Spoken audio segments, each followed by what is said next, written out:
అందరికీ good morning.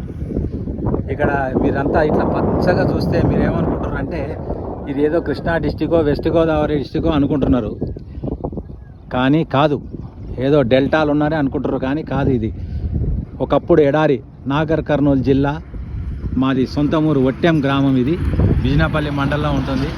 KCR పుణ్యమా అని కెనాల్ ఫెసిలిటీ వచ్చిన తర్వాత ఇట్లాగా మంచిగా వరి పంటలు పండించుకుంటున్నాము.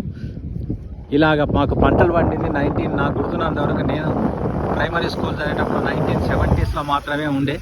ఆ తర్వాత కేసీఆర్ తెలంగాణ వచ్చినాక కేసీఆర్ పుణ్యమా అని ఇట్లాగా మంచిగా మాకంతా కెనాల్ ఫెసిలిటీ కల్పించాడు. ఆయన పుణ్యాన కేసీఆర్ చాలా సార్, నువ్వు కలకాలం మంచిగా ఆరోగ్యంగా ఉండాలి సార్. Thank you KCR.